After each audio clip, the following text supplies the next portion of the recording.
9 रातों की गिनती अमावस्या के अगले दिन से की जाती है। चंद्र चक्र के इन पहले 9 दिनों को स्त्री प्रधान माना जाता है।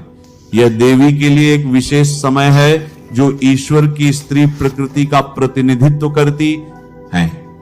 इन 9 नवरात्रों में विधि पूर्वक व्रत करे। यदि दिन भर व्रत ना कर सके तो एक समय का भोजन करे। यह नवरात्रि व्रत संपूर्ण कामनाओं को पूर्ण करने वाला है। इसके करने से मनुष्य की संपूर्ण विपत्तियां दूर हो जाती हैं और घर में समृद्धि की वृद्धि होती है। समस्त पापों से छुटकारा मिल जाता है। यदि व्रत करने वाला मनुष्य सारे दिन उपवास ना कर सके तो एक समय भोजन करे। साथ ही नवरात्रि व्रत की कथा का श्रवण करें तो जय मां दुर्गा। नवरात्रि पूजा विधि।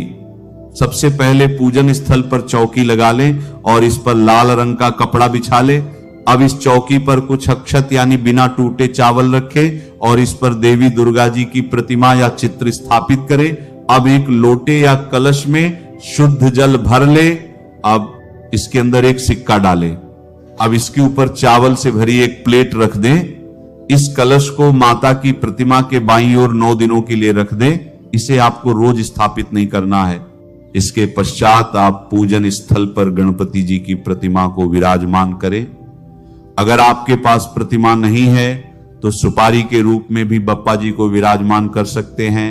भगवान गणेश और देवी दुर्गा जी पर पुष्प से शुद्ध जल का छिड़काव करें। अगर आप अखंड ज्योत नहीं जला पा रहे हैं तो आप केवल घी का दीपक जला लें। दीप प्रज्वलित करने के बाद गणेश जी, माता रानी, कलश और दीपक को हल्दी कुमकुम का तिलक लगाएं। भगवान गणेश और देवी जी को वस्त्र स्वरूप कलावा या मौली अर्पित करें। साथ ही फूल भी अर्पित करें। माता दुर्गा को श्रृंगार एक लाल चुनरी या लाल वस्त्र अवश्य चढ़ाएं। भोग में बताशे, मिश्री और फल अर्पित कर सकते हैं। हवन के स्थान पर आप एक मिट्टी के पात्र या बड़े दीपक में कपूर जला लें और इसमें लौंग का एक जोड़ा जरूर रख दें। कुछ लोग लौंग के 2 जोड़े भी अग्नि में डालते हैं। ये हवन माता को दिखाएं और पूरे घर में भी दिखाएं। इससे सकारात्मक ऊर्जा आती है। इसे 9 दिनों तक रोज जलाएं। फिर अष्टमी या नवमी पर मां को हलवा, पूरी और छोले का भोग लगाएं। हिंदू धर्म में नवरात्रि व्रत का बहुत महत्व है। चैत्र नवरात्रि व्रत चैत्र माह यानी कि मार्च और अप्रैल माह के बीच में आते हैं। नवरात्रि में मां दुर्गा के 9 रूपों की पूजा आराधना की जाती है। धार्मिक मान्यता है कि जो कोई भी मनुष्य मां दुर्गा की पूजा आराधना सच्ची श्रद्धा और निष्ठा से करता है उसे मनवांछित फल की प्राप्ति होती है। ये नवरात्रि व्रत संपूर्ण कामनाओं को पूर्ण करने वाले हैं। चैत्र नवरात्रि से जुड़ी एक पौराणिक कथा के अनुसार एक बार बृहस्पति देवता ब्रह्मा जी के समक्ष उपस्थित थे। वार्तालाप करते हुए उन्होंने चैत्र नवरात्रि के व्रत का फल जानने की इच्छा जताई। हे ब्रह्मदेव, कृपया करके बताइए कि चैत्र मास के नवरात्रि व्रत का क्या फल है तथा इसे किस प्रकार किया जाता है। ये सब विस्तार से कहिए। हे बृहस्पति, प्राणियों के हित की इच्छा से आपने बहुत उत्तम प्रश्न किया है। जो मनुष्य सर्व मनोरथ पूर्ण करने वाली मां दुर्गा की आराधना करके नवरात्रि व्रत पूर्ण करता है उस व्यक्ति के जीवन में सभी सुखों का वास होता है। यह चैत्र नवरात्र व्रत बहुत ही फलदायी है। देवी शक्ति मां दुर्गा का आह्वान करके इस व्रत को करने से सुहागन स्त्रियों को सुहाग की लंबी उम्र, निसंतान को संतान तथा कुंवारी कन्याओं को उचित वर की प्राप्ति होती है। यह व्रत निर्धन को धनवान बनाने वाला है, रोगी को निरोगी काया देने वाला है। इस व्रत को करने से घर में सुख समृद्धि का वास होता है तथा सभी प्रकार के दुखों से मुक्ति मिलती है और प्रत्येक मनुष्य को मोक्ष की प्राप्ति होती है। हे बृहस्पति, मैं आपको चैत्र नवरात्रि व्रत से जुड़ी एक फलदायी कथा सुनाता हूं। प्राचीन काल में एक ब्राह्मण था जो कि मां दुर्गा का परम भक्त था। मां दुर्गा की कृपा से उसके घर एक कन्या का जन्म हुआ जिसका नाम सुमति रखा गया। सुमति संपूर्ण सद्गुणों से युक्त एक सुंदर और तेजस्वी कन्या थी। वह ब्राह्मण नित्य दुर्गा पाठ के बाद हवन करता तो उसकी पत्नी के साथ साथ पुत्री सुमति भी उपस्थित रहती। एक दिन सुमति उपस्थित नहीं हुई, वह अपनी सहेलियों के साथ बाजार चली गई। तब उसके पिता को बड़ा क्रोध आया, आज सुमति पूजा में उपस्थित नहीं हुई, कहां है वह? पत्नी ने कहा, ऐसा क्रोध ना करो, वह अपनी सहेलियों के साथ बाजार गई है। ब्राह्मण बोला, भाग्यवान, तुम ये बात नहीं समझोगी। सुमति अब बच्ची नहीं रही, हो चुकी है, कुछ समय बाद उसका विवाह होगा, उसे अपनी जिम्मेदारियों को समझना चाहिए। उसे पता है मैं पूजन और हवन में किसी प्रकार की अवहेलना नहीं सहन करता, उसे पूजन और हवन में उपस्थित रहना चाहिए था। तभी सुमति आ जाती।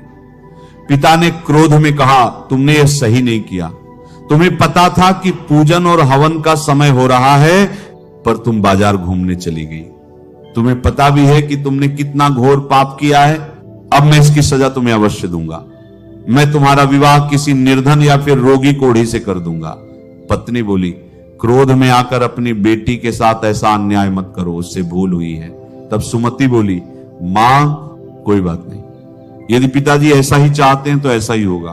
पिताजी, आप मेरे पिता हैं, आप मेरा विवाह जहां भी करें मैं खुशी खुशी स्वीकार कर लूंगी। आप चाहे मेरा विवाह जिससे भी करें, पर मेरे भाग्य में जो लिखा है वही मुझे मिलेगा। तब सुमति के पिता ने क्रोधवश उसका विवाह एक कुष्ठ रोगी से कर दिया। तब वो निराश होकर अपने पति के साथ जंगल में भटक भटक कर जीवन बिताने लगी। जंगल में भयानक जानवर कभी कभी सुमति को डरा देते थे। सुमति मां दुर्गा का नाम लेती थी, क्योंकि वो बचपन से ही अपने पिता को मां दुर्गा की स्तुति करते देखती आई थी। वो प्रार्थना करती, हे मां दुर्गा, मैंने बचपन से ही पिताजी के साथ आपका नाम लिया है, आपको पूजा है, मेरी सहायता करो देवी मैया। मैं इस बियाबान जंगल में अपने पति के साथ दर दर भटक रही हूं, मेरी विनती सुनो मैया। तब सुमति की प्रार्थना सुनकर देवी भगवती प्रकट हुई और सुमति से वरदान मांगने को कहा। हे पुत्री, मैं तुमसे प्रसन्न हूं, मुझसे जो चाहे वरदान मांग लो। सुमति बोली, हे आदि शक्ति मां जगदम्बा, कहते हैं आपका नाम लेने से ही दुखियों के दुख दूर हो जाते हैं। मैया, मेरी सहायता करो, मैं बहुत दुखों से गुजर रही हूं। माता बोली, मैं जानती हूं पुत्री, इसीलिए तो मैं तुम्हारी सहायता के लिए आई हूं। मैं तुम्हारे पिछले जन्म में किए गए अच्छे कर्मों का फल तुम्हें प्रदान करूंगी। पुत्री, तुम पूर्व जन्म में एक पतिव्रता स्त्री थी।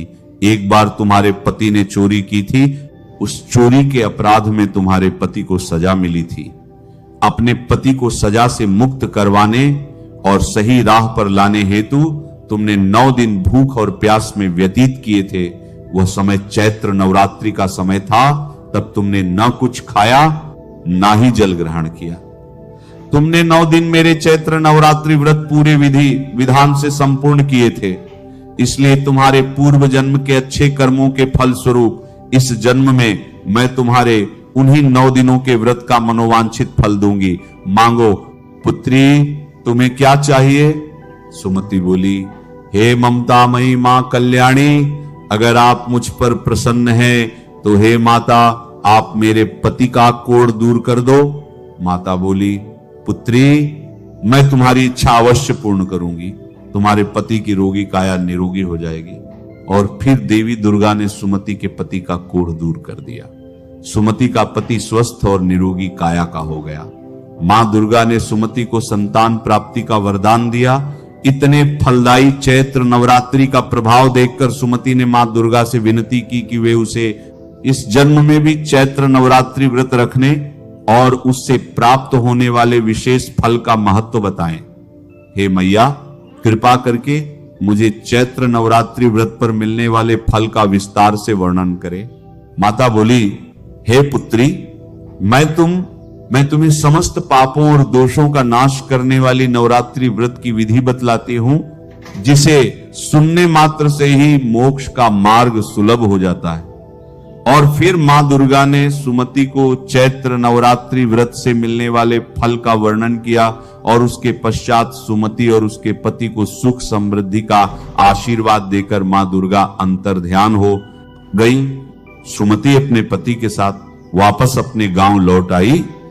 अपनी पुत्री को क्रोध में अपशब्द कहकर पुत्री का विवाह एक कोढ़ी के साथ करने की वजह से ब्राह्मण भी पश्चाताप की अग्नि में जल रहा था। अपनी पुत्री और दामाद को सकुशल लौटा देख वे और उनकी पत्नी बहुत खुश हुए। सुमति ने अपने माता पिता को मां दुर्गा से प्राप्त फल के बारे में बताया, जिसे सुनकर ब्राह्मण और ब्राह्मणी भी बहुत प्रसन्न हुए और उन्होंने भी मां दुर्गा को धन्यवाद दिया। ब्राह्मण ने अपनी भूल के लिए मां दुर्गा से क्षमा प्रार्थना की। हे बृहस्पति देव, संपूर्ण पापों का नाश करने वाले चैत्र नवरात्रि व्रत को जो भी मनुष्य नियम अनुसार पूर्ण करता है उसके सभी मनोरथ पूर्ण होते हैं, इसमें तनिक भी संदेह नहीं है। इन 9 दिनों में जो कुछ दान आदि दिया जाता है उसका करोड़ों गुना फल मिलता है। हे बृहस्पति, जो मनुष्य या स्त्री इस व्रत को भक्ति पूर्वक करता है वह इस लोक में नाना प्रकार के सुखों को भोग कर अंत में मोक्ष की प्राप्ति करता है। हे ब्रह्मदेव, इतने प्रभावशाली और फलदायी चैत्र नवरात्रि व्रत का महत्व सुनाकर आपने इस संपूर्ण सृष्टि को धन्य कर दिया। इसके पश्चात सभी देवता मां दुर्गा का गुणगान करने लगे। सचमुच मां दुर्गा के नवरात्रि व्रत इतने फलदायी हैं कि केवल मनुष्य ही नहीं बल्कि देवता भी मां दुर्गा की स्तुति कर उनका आशीर्वाद प्राप्त करते हैं।